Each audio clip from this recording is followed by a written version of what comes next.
오늘 말씀은 요한계시록 19장 11절로부터 21절까지 말씀입니다. 우리 함께 읽겠습니다.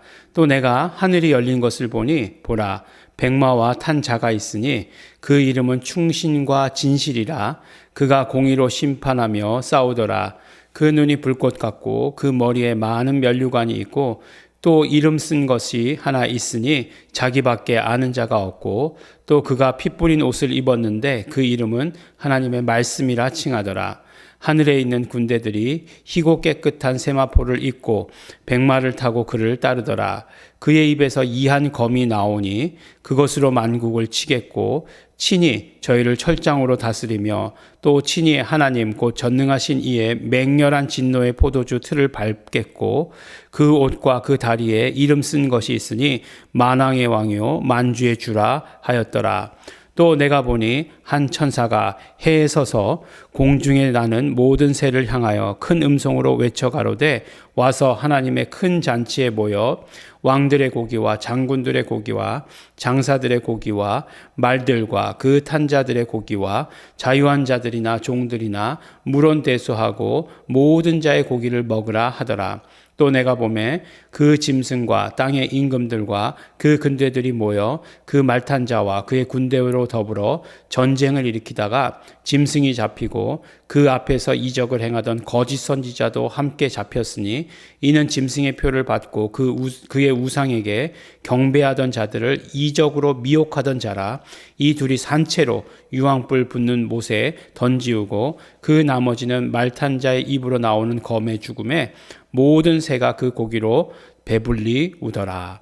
아멘. 네.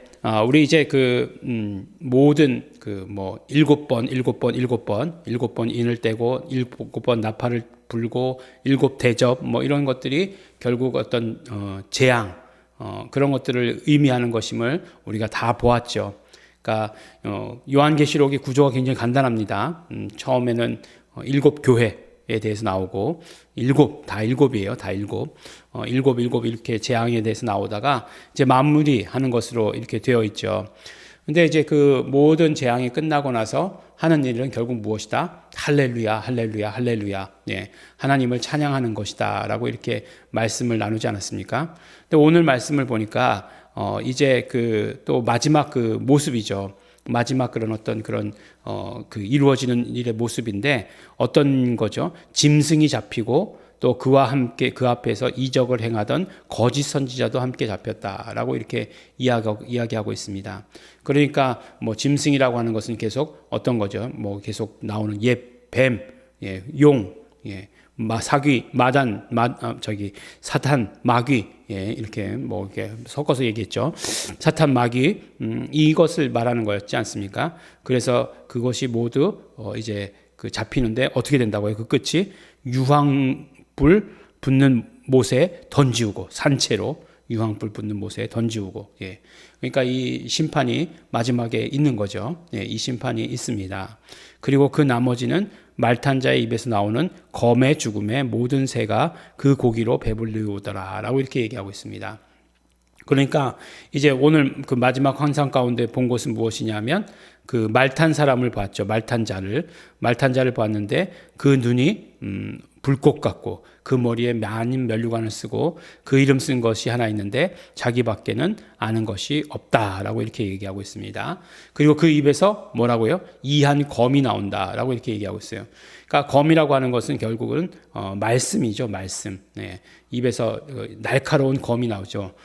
그래서 이제 이 말씀 가운데 그 가장 기억에 나오는 것은 앞에 요한계시록 앞에도 나왔죠. 예수님에 대해서 말씀하실 때 그 입에서 검이 나온다 이렇게 얘기하고 있지 않습니까?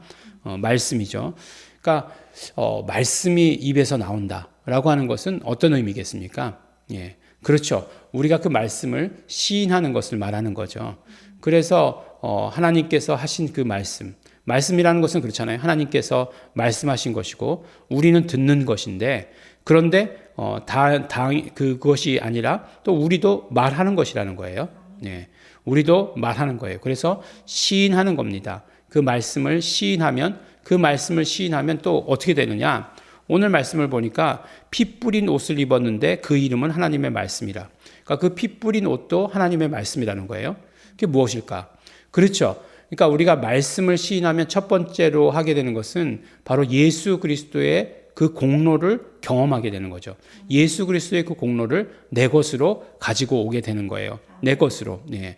그러니까 예수님의 피를 의지합니다라고 우리가 입으로 시인했을 때 그렇게 되면 어떻게 됩니까? 나는 예수 그리스도께서 피 흘려서 이루신 용서의 그 모든 공로를 내 것으로 경험하게 되는 거죠. 그래서 예수의 피를 의지합니다라고 얘기했을 때, 고백했을 때, 그 말씀을 그대로 고백했을 때 우리는 어떻게 돼요? 용서의 체험을 하게 되는 거예요. 그러니까 그뿐만 아니라 모든 것들, 하나님의 말씀을 우리 모든 것들 입으로 시인했을 때 하나님의 하시는 모든 일들이 나의 것으로 체험되는 것을 말씀하는 거죠. 그래서 하나님의 말씀을 우리가 입으로 시인한다는 것은 첫 번째로 바로 모든 하나님의 예수 그리스도께서 이루신 공로를 내 것으로 경험한다라고 하는 것이 첫 번째 의미입니다.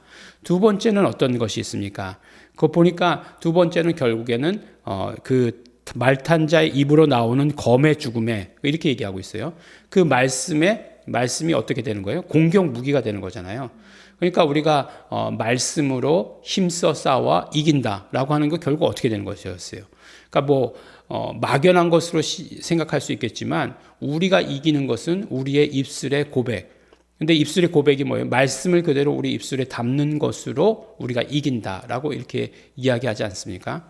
그래서 이렇게 고백시키는 것도 성경에 없는 걸 고백시키는 건 조금 우리가 좀 생각해 봐야 돼요. 네. 근데 성경에 있는 말씀을 그대로 고백하는 것은 어떻게 된다고요? 그 공격 무기가 된다라고 이렇게 얘기하는 거예요.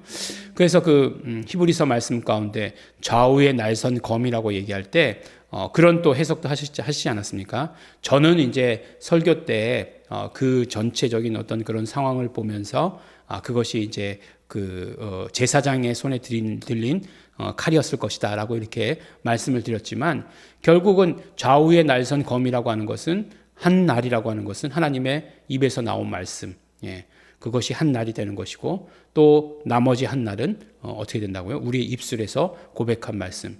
그러니까 하나님의 말씀은 그 능력이 있는 것이 무엇이냐면 하나님의 입에서 나올 때 이미 그 말씀의 능력이 있죠. 근데 그것이 그 하나님의 입에서 나온 말씀은 과거의 사건이에요. 누가 뭐래도 과거의 사건이에요. 그런데 그것이 지금 현재 우리에게 이루어질 수 있는 것은 어떻게 돼요? 그 말씀을 우리 입술에 담을 때라고 하는 거예요. 말씀이 옛날에 전해졌으니까 할아버지가 하시던 말씀과 같은 고래고리적 그런 의미가 아니에요. 하나님의 말씀은 우리가 입술에 담을 때 그 말씀이 하나님께서 그때 그 시간에 말씀하셨던 것과 동일한 효과, 동일한 역사가 그대로 이루어지게 되는 것이다 라고 하는 것입니다. 그러니까 말씀을 우리가 시인한다는 게 이렇게 중요한 거예요. 우리가 말씀을 시인하면서 사는 것 어떻다고요? 예수 그리스도의 모든 공로를 힘입는 것이고 두 번째로는 또 예수 그리스도의 공로를 힘입어서 마귀들과 더불어 마귀의 그 쫄자죠. 귀신들과 더불어 싸워 이기는 거죠. 그런 어떤 능력이 우리에게 있는 것을 보게 됩니다. 그 다음에 이제 그 싸워 이겼을 때 많은 전리품들 세더러 와서 먹으라 이렇게 얘기하고 있지 않습니까? 그 전리품들을 누리게 되는 거예요. 그 전리품을 위해서 싸운다 그런 것은 아니지만 그 다음에 이 모든 것들을 다 함께 누리게 된다라고 하는 것을 오늘 우리에게 말씀해 주십니다.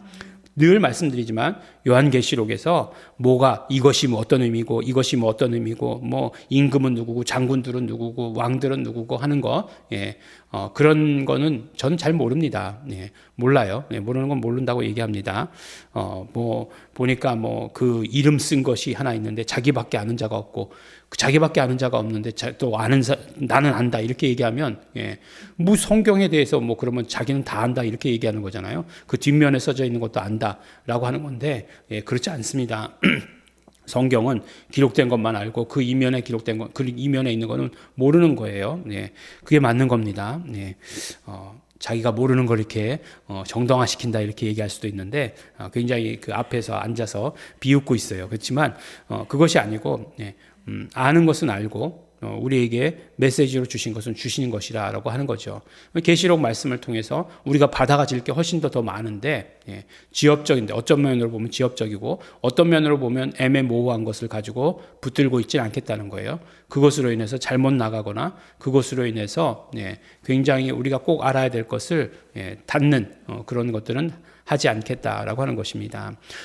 어제는 찬양, 오늘은 뭐라고요? 말씀. 말씀을 어떻게 해요? 우리 입술로 고백하라고 이야기해주고 있습니다. 말씀, 우리가 말씀을 매일매일 우리가 보는 거, 우리는 한국말로는 말씀을 묵상한다라고 하는 게 이렇게 한 구처럼 되어 있잖아요. 근데 말씀을 시인한다가 오히려 우리에게 있어서 이렇게 한 구처럼 되어야 되는 것입니다. 그렇게 말씀을 시인한다. 말씀을 시인한다. 근데 아는 말씀이 있어야 시인할 거 아니에요? 그래서 우리가 성경을 읽습니다. 우리가 성경을 읽고 말씀을 듣고 말씀을 배웁니다. 시인하기 위해서 하나님의 말씀을 듣습니다. 우리 시인하시는 우리 성도 여러분 되시기를 예수 이름으로 축원합니다. 하나님 아버지 감사합니다. 오늘도 우리가 말씀을 들으며 말씀을 시인해야 하는 것을 우리 깨닫게 되었습니다. 하나님 아버지 언제나 우리 입술 가운데 말씀을 담게 하여 주시옵소서. 그 말씀 담음으로 말미암아 하나님의 하신 그런 모든 일들을 경험하기를 원하고 예수 그리스도의 모든 공로가 내 것이 될 수 있도록 아버지 도와주시옵소서. 말씀을 시인함으로 말미암아 힘써 싸워 이기는 자 될 수 있도록 아버지 도와주시옵소서. 그 말씀이 우리의 옷이 되게 하여 주시옵시고 그 말씀이 우리의 세마포가 될 수 있도록 축복하여 주시옵소서. 감사드립니다. 예수님 이름으로 기도드렸습니다. 아멘. 그러므로 우리 기도하실 때 우리의 언어, 우리가 담을 하나님의 말씀은 성령께서 말씀하시는 것을 우리가 그대로 우리의 입술에 담는 것입니다. 우리 성령님 충만하게 하여 주시옵소서. 말씀이 기억나게 하여 주시옵소서. 우리가 언제나 말씀하게 하여 주시옵소서. 우리 다 같이 성령 충만을 소원하시면서 우리 입술에 말씀을 고백하실 것을 소원하시면서 결단하시면서 다 같이 통성으로 기도하시겠습니다.